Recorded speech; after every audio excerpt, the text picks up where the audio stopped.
Hello students, आपके अपने इस ऑनलाइन चैनल ज्योग्राफी विद सुमन में आप सभी का वेलकम है।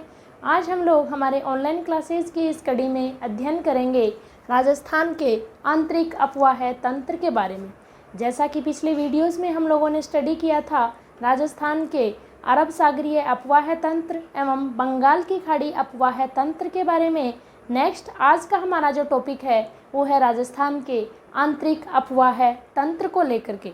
राजस्थान का आंतरिक अपवाह तंत्र जो है वो राजस्थान के टोटल अपवाह तंत्र में से एक महत्वपूर्ण भाग रखता है। कितने प्रतिशत? 60% भाग, यानी अरब सागरीय अपवाह तंत्र एवं बंगाल की खाड़ी में गिरने वाला जो अपवाह तंत्र है उन दोनों में से भी ज़्यादा भाग अगर रखता है, उन दोनों से भी ज़्यादा अगर हिस्सा रखता है तो कौन सा भाग?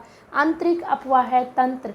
आंतरिक अपवाह तंत्र वो ऐसा तंत्र होता है जो कि राजस्थान के इस मरुभूमि से ही नदियाँ निकलती हैं और राजस्थान की इस मरुभूमि में ही वो नदियाँ विलुप्त हो जाती हैं, जिस कारण इसे कहा जाता है आंतरिक अपवाह तंत्र। यानी ये नदियाँ जो है वो अपना जल अंतिम अपना जो स्थान है वो ना तो अरब सागर में मानती है और ना ही बंगाल की खाड़ी में अंतिम रूप से अपना जल गिराती हैं, जबकि राजस्थान के इस मरुभूमि में ही ये नदियाँ विलुप्त हो जाती हैं। इसी कारण इस अपवाह तंत्र को क्या नाम दिया गया है? आंतरिक अपवाह तंत्र। आंतरिक अपवाह तंत्र में हम सबसे पहले देखते हैं नंबर 1 घग्गर नदी। घग्गर नदी जो है जिसका उद्गम जो है वो शिवालिक की पहाड़ियाँ कालका, यानी जगह का नाम है कालका, कौन से स्टेट में? हिमाचल प्रदेश में शिवालिक की पहाड़ियों से यह निकलती हैं और राजस्थान में हनुमानगढ़ जिले से यह प्रवेश करती है और हनुमानगढ़ एवं गंगानगर में बहती हुई यह नदी जो है वो सामान्य रूप से इसका विलय जो है वो हो जाता है हनुमानगढ़ के भटनेर दुर्ग के पास, हनुमानगढ़ के भटनेर दुर्ग के पास। जबकि अगर वर्षा की मात्रा ज़्यादा है तो इसका जल कहाँ तक चला जाता है? गंगानगर जिले की अनूपगढ़ तहसील तक गंगानगर की। जबकि इससे भी ज़्यादा अगर वर्षा का जल ज़्यादा है तो यह फोर्ट अब्बास पाकिस्तान तक यह नदी जो है वो अपना जल ले जाती है। यानी इसका उद्गम कहाँ से हुआ? शिवालिक की पहाड़ियाँ, हिमाचल प्रदेश, कालका नामक जगह से। राजस्थान में प्रवेश कहाँ से किया? हनुमानगढ़ जिले से। और हनुमानगढ़ एवं गंगानगर, यानी इसके बहाव के ज़िले कौन से हुए? गंगानगर और हनुमानगढ़। इन दोनों ज़िलों में बहती हुई इसका विलय कहाँ हो जाता है? सामान्य रूप से भटनेर दुर्ग, हनुमानगढ़। इसके बाद अगर हम माने कि अगर जल की मात्रा ज़्यादा है तो इसका विलय कहाँ होता है? अनूपगढ़ तहसील, गंगानगर जिले में। और अगर इससे भी ज़्यादा जल की मात्रा है तो पाकिस्तान के फोर्ट अब्बास नामक स्थान तक यह नदी अपना जल ले जाती है। अगर हम देखते हैं इसके उपनाम कि घग्गर नदी को अन्य नामों से भी पुकारा जाता है तो वो है नट नदी, इसे द्वेषवती नदी भी कहा जाता है, इसे मृत नदी भी कहा जाता है और स्पेशल पाकिस्तान में, कहाँ? पाकिस्तान में इसको क्या कहा जाता है? हकरा नदी के नाम से जाना जाता है। कौन सी नदी को? घग्गर नदी को। ये हो गई इसके उपनाम। नेक्स्ट हम देखते हैं कि आंतरिक प्रवाह की यह सबसे लंबी नदी है। यानी हम जो स्टडी करने जा रहे हैं आंतरिक अपवाह तंत्र के बारे में, उन आंतरिक अपवाह की नदियों में सबसे लंबी नदी कौन सी है? तो वो नदी आती है कौन सी? घग्गर नदी। नेक्स्ट हम देखते हैं कि मैंने एक शब्द लिखा हुआ है यहाँ नाली, यानी यहाँ हनुमानगढ़ जिले में जो इसका पर्टिकुलर बहाव क्षेत्र है उसको क्या कहा जाता है? स्थानीय भाषा में नाली कहा जाता है, जो कि कपास उत्पादन के लिए एवं चावल उत्पादन के लिए क्या है? प्रसिद्ध है। कौन सा क्षेत्र? नाली क्षेत्र। यानी आपके सामने शब्द आ सकता है नाली क्षेत्र और नीचे ऑप्शन दिए हुए होंगे घग्गर नदी, बाणगंगा नदी, साबी नदी। उपरोक्त में से कोई नहीं, तो आंसर क्या आएगा? घग्गर नदी। यानी हनुमानगढ़ जिले में इसके बहाव क्षेत्र को क्या कहा जाता है? तो वो है नाली, यानी पर्टिकुलर नाम इसका क्या है? नाली।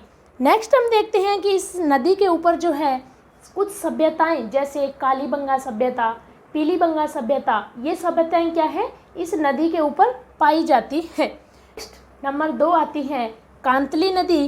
कांतली नदी जो है वो पूर्ण बहाव वाली सबसे नदी है, यानी कांतली नदी का बहाव क्या है, पूर्ण रूप से राजस्थान में ही है। ये जो नदी है वो कौन सी नदी है, कांतली नदी। कहीं कहीं आपको कांटली नदी भी लिखा हुआ मिलेगा इस नदी के बारे में। तो राजस्थान में पूर्ण बहाव जो घग्गर नदी थी वो हिमाचल प्रदेश से आई, देन राजस्थान में प्रवेश की और आगे पाकिस्तान तक भी चली गई, यानी पूर्ण बहाव राजस्थान में इसका नहीं हुआ। जबकि कांतली नदी जो है वो पूर्ण बहाव, यानी राजस्थान में पूर्ण बहाव के आधार पे सबसे लंबी नदी कौन सी है, कांतली नदी। इसका उद्गम हम देखते हैं खंडेला की पहाड़ियाँ, सीकर से इसका उद्गम होता है और यह सीकर एवं झुंझुनू जिले में बहती हुई, सीकर एवं झुंझुनू जिले में बहती हुई, झुंझुनू जिले का गांव है मंडरेला गांव, जो कि कहाँ है, चूरू सीमा के ऊपर। यह नदी जो है वो मरुस्थलीय भाग में विलुप्त हो जाती है।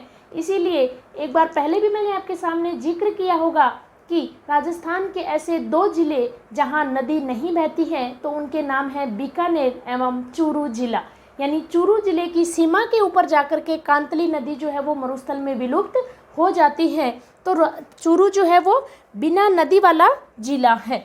नेक्स्ट हम देखते हैं कि तोरावाटी क्षेत्र और एक शब्द है बीड़ क्षेत्र, यानी जिस प्रकार से घग्गर नदी के बहाव क्षेत्र को नाली कहा जाता है, वैसे ही सीकर जिले में कांतली नदी के बहाव क्षेत्र को क्या कहा जाता है, तोरावाटी क्षेत्र। जबकि झुंझुनू में इसके बहाव क्षेत्र को क्या कहा जाता है, बीड़ क्षेत्र। झुंझुनू में कहा जाता है बीड़ क्षेत्र और सीकर जिले में क्या कहा जाता है, तोरावाटी क्षेत्र।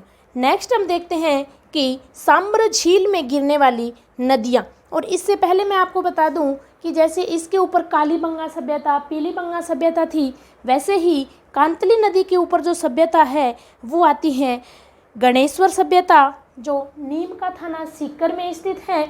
और नेक्स्ट एक और इसमें सभ्यता आती है वो है सुनारी सभ्यता, खेतड़ी झुंझुनू में, यानी इसमें भी सुनारी एवं कौन सी सभ्यता, गणेश्वर सभ्यता कांतली नदी के ऊपर पाई जाती है। नेक्स्ट आती है सांबर झील में गिरने वाली नदियाँ, यानी राजस्थान में जयपुर, अजमेर एवं नागौर जिले की सीमा पे स्थित खारे पानी की झील कौन सी, सांबर झील, उसमें भी कुछ नदियाँ आकर के गिरती हैं। जैसे नंबर 1 अगर हम देखते हैं रूपनगढ़ नदी, कौन सी नदी, रूपनगढ़ नदी, जो कि अजमेर जिले में स्थित किशनगढ़ की पहाड़ियाँ, किशनगढ़ की पहाड़ियों से यह नदी निकलती है और आकर के कहाँ गिरती है, सांबर झील में गिरती है। नेक्स्ट अगर हम देखते हैं मेंथा नदी, कौन सी नदी, मेंथा नदी कहाँ गिरती है, सांबर झील में, निकलती कहाँ से है, मनोहरपुर की पहाड़ियाँ जयपुर से निकलती हैं, मनोहरपुर की पहाड़ियाँ जयपुर से निकलती हैं और यह बहती हुई किस में गिरती है, सांबर झील में गिरती है। और याद रखिएगा कि सांबर झील में सर्वाधिक मात्रा में लवणता लाने वाली नदी कौन सी है, तो वो है मेंथा नदी। एक आती है कौन सी नदी, खारी नदी, जो कि सांबर झील में गिरती है। इसके अलावा कुछ अन्य भी छोटी छोटी नदियां एवं नाले हैं, जैसे खंडेला नदी है, ये अन्य कुछ छोटे छोटे नाले भी हैं जो किस में गिरते हैं, सांबर झील में गिरते हैं। नेक्स्ट आता है बाणगंगा नदी।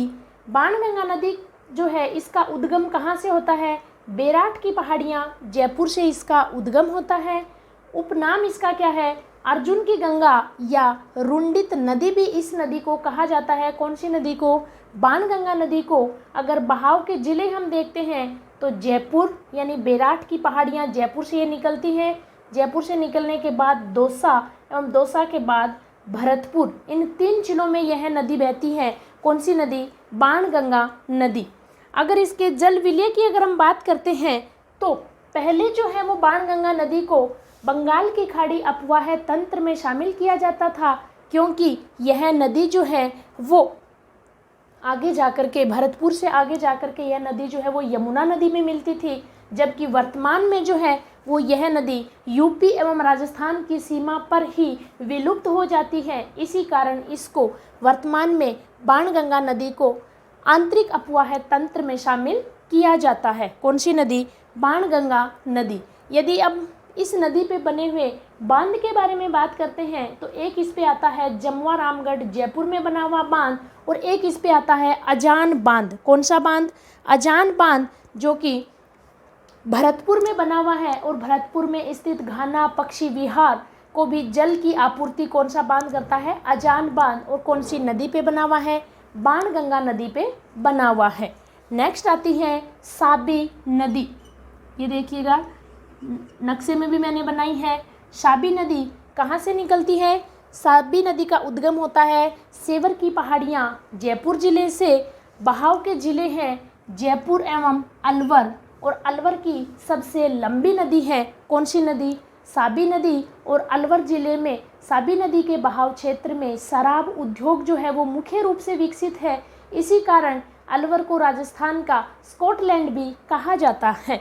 यानी अलवर की यह मुख्य नदी है कौन सी नदी? साबी नदी। जयपुर एवं अलवर जिले में यह बहती हुई आगे जाकर के हरियाणा में नजफगढ़ झील, ये देखिए जो मैंने झील बना रखी है, कौन सी झील? नजफगढ़ झील के अंदर विलय हो जाती है कौन सी नदी? साबी नदी। नेक्स्ट इसके ऊपर भी एक बार देखिएगा कि एक सभ्यता है, कौन सी सभ्यता? जोधपुरा सभ्यता। कौन सी सभ्यता? जोधपुरा सभ्यता। कौन सी नदी पे? साबी नदी पे। नेक्स्ट आती है काकनीय नदी। काकनीय नदी जो कि जैसलमेर जिले की आंतरिक प्रवाह की नदी है, और इसका उद्गम होता है कोटरी की पहाड़ियाँ जैसलमेर से, और इसका विलय होता है मिट्टी झील जैसलमेर जिले में ही। और एक इसकी मुख्य विशेषता कि आंतरिक प्रवाह की सबसे छोटी नदी कौन सी नदी? काकनीय नदी, जिसे स्थानीय भाषा में मसूरदी नदी भी कहा जाता है। यानी आपके सामने कोई सा भी नाम आ सकता है, मसूरदी भी आ सकता है और काकनीय नाम भी आ सकता है। दोनों नाम एक के ही हैं। कौन सी नदी के? काकनीय नदी को ही मसूरदी नदी कहा जाता है जैसलमेर जिले में स्थानीय भाषा के रूप में। तो यह आंतरिक प्रवाह की कौन सी नदी है? सबसे छोटी नदी है। इन नदियों के अलावा कुछ अन्य नदी भी आती हैं, जैसे रूपारेल नदी। रूपारेल नदी जो है ये निकलती है उदयनाथ की पहाड़ियाँ अलवर से। कहाँ से निकलती हैं? उदयनाथ की पहाड़ियाँ अलवर से निकलती हैं, और यह भरतपुर में मोती झील के अंदर विलय हो जाती है। कौन सी नदी? रूपारेल नदी। यदि इसके बहाव जिलों की हम बात करते हैं तो अलवर से यह निकली, और कहाँ से? उदयनाथ की पहाड़ियों से, अलवर से बहती हुई भरतपुर की मोती झील में यह विलय हो गई। तो इसके बहाव के जिले अलवर एवं भरतपुर कौन सी नदी के? रूपारेल नदी के। और इसको वराह नदी भी कहा जाता है, यानी अलवर में इसको वराह नदी के नाम से भी जाना जाता है। इस प्रकार आज हमने अध्ययन किया किसके बारे में? आंतरिक अपवाह तंत्र, जो राजस्थान का आंतरिक अपवाह तंत्र है उसके बारे में हमने अध्ययन किया। इसके अलावा कुछ अन्य भी छोटी छोटी नदियां हैं, जैसे एक भरतपुर की नदी है जिसका नाम है काकुंड नदी। भरतपुर की एक छोटी सी नदी है आंतरिक अपवाह की नदी। कौन सी नदी? काकुंड नदी। इसके अलावा एक नदी है तुत्तरमती नदी, वो भी आंतरिक प्रवाह तंत्र में शामिल की जाती है। आज की इस क्लास के माध्यम से हमने अध्ययन किया आंतरिक अपवाह तंत्र के बारे में, और इसके साथ ही अपना कंप्लीट होता है यह टॉपिक राजस्थान का अपवाह तंत्र। उम्मीद करती हूँ आप लोगों को यह अच्छे से समझ में आया होगा, और साथ ही साथ आपने मेरे द्वारा बनाया हुआ है यह मैप जो है वो भी आपने बनाया होगा, और शॉर्ट नोट भी आप लोगों ने बनाए होंगे। अतः इस क्लास को अच्छे से समझने के लिए अपने शॉर्ट नोट को फिर से रिवाइज कीजिए, और यह टॉपिक आपको अच्छे से समझ में आ जाएगा। आप इस वीडियो को ज़्यादा से ज़्यादा लाइक कीजिए, शेयर कीजिए एंड सब्सक्राइब कीजिए। Thank you.